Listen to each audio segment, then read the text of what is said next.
Ready? Yeah. All right, let's do this. Record. Hello, and welcome to another episode of Faith and Honor. It's me, Father Barkinger, and I'm joined by my friend, James Syrow. James, how are you doing? I'm doing phenomenal and holding my own here in Philadelphia. Yeah.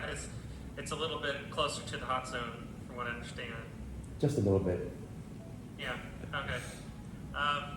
Well, James, one of the habits I like about James is like he gets interested in a thing, and then he tries to dive deeply into it, like with its primary and secondary sources, and come to his own conclusions about it, which is what you should do if you really want to learn.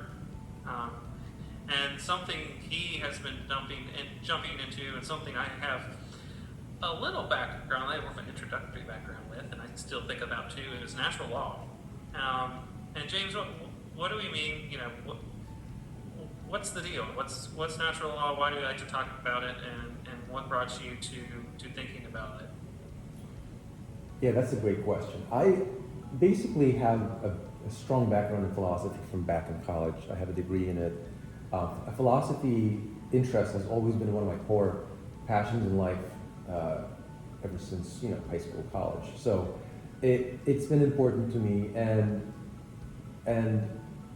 looking at the landscape of the church and the culture and the world around us, one of the things that I thought had to be developed at greater length is a way to talk to, like, one of the problems with theologians nowadays is they only know how to speak to other theologians, right? If you understand the Trinity, or if you don't necessarily believe in transubstantiation, but you know what that is, let's talk about hypostatic union. Like, all these things make sense within the world, the shrinking, the small and growing smaller world of people that understand theology. And it's impossible to speak to the world that just carries on talking about TikTok and iPhones, okay, and twerking. Like, this is the world around us, and we need to understand what it is to speak to that world and what are the common ground aspects. Now, to bring it all to your question, philosophers and theologians have been speaking to the culture very successfully for thousands of years. It's not like, let's discover how to do this.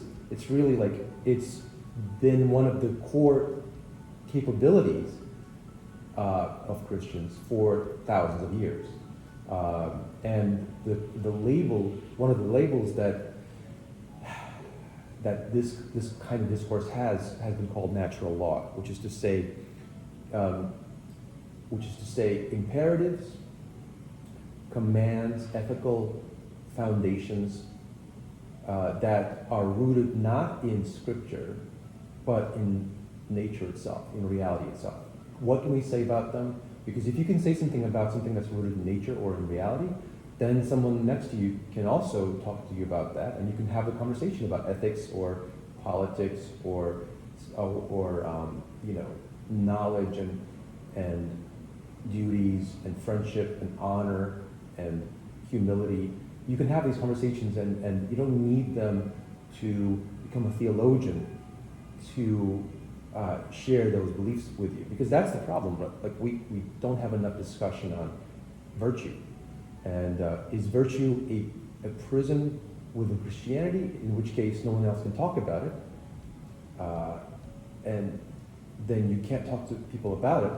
But then how do you explain the fact that people are virtuous outside of Christianity? It's a huge scandal to people to acknowledge the possibility of virtue outside of Christianity, which is not the case. It's never been a scandal to church fathers or the Anglican divines. Or the medieval. That's right. Yeah.